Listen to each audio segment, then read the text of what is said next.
पब्लिकला त्रास देण्यासाठी नाही.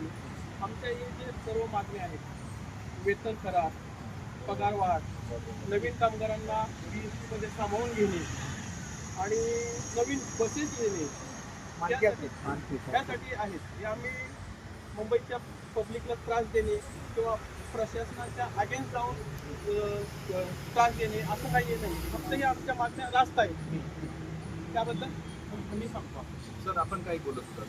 नाही, मी बोलत होतो की ह्या मागण्या भूकंप यासाठी आहे की आता आमच्या मागण्या अशा आहेत की मुंबई महापालिकेमध्ये विलीनीकरण करण्याची ही प्रमुख मागणी आहे.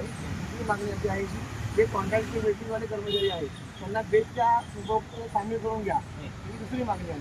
आणि तिसरी मागणी अशी आहे की पालखी आकाराच्या ज्या बस आहेत त्या प्रामुख्याने घेतल्या पाहिजे, कॉन्ट्रॅक्टवरच केलं पाहिजे. ही आमच्या प्रमुख मागणी आहे. सर विलीनीकरण बद्दल बोलत होता, त्याच्याबद्दल थोडं थोडक्यात सांगा. विलीनीकरण म्हणजे कसं, आता कामगारांच्या पगारवाढी पगार देण्यासाठी पैसे नसते त्यांच्याकडे.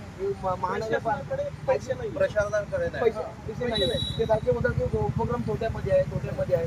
मग हा निधी महापालिकेकडून मागवला जातो. मग त्याचा हा मुद्दा सॉल्व्ह करण्यासाठी जर महापालिकेने विलीनीकरण केलं तर सगळे मुद्दे सॉल्व्ह होणार ना ऑटोमॅटिक. त्यासाठी हा महत्त्वाचा मुद्दा आहे की महापालिकेने विलीनीकरण करून घ्या बेस प्रशासनाला. आणि जे कॉन्ट्रॅक्ट बद्दल तुम्ही काय बोलत होता त्याच्याबद्दल काय? आता जे भेटलीचे कर्मचारी आहेत जे आता 5 वर्षापासून ते काम करतात त्यांना किती पगार आहे? 15,000 16,000 पगार आहे. 18,000 पगार आहे. 18,000 पगार आहे. एवढ्या पगारामध्ये महागाई वाढलेली आहे. 18,000 पगार आहे.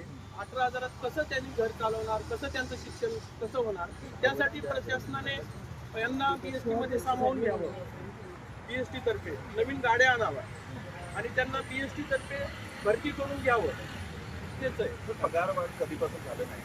2016 ते 2021 करार बाकी आहे. 10 वर्ष झाले. 10 वर्ष विलीनीकरण झालेलं नाही. मग कामगारांनी कसं सगळं जीवनमान कसं सांभाळायचं हा मेन मुद्दा आहे ना. असं आहे. तर आणि जी बसेसची संख्या आहे तुम्ही बोलताय नवीन बसेस पाहिजे, त्याच्यावर काय कोणी डिटेल्स सांगेल? 2019 मध्ये जो रिव्ह्यू झाला त्याच्यामध्ये असं नमूद केलेलं आहे की आपल्या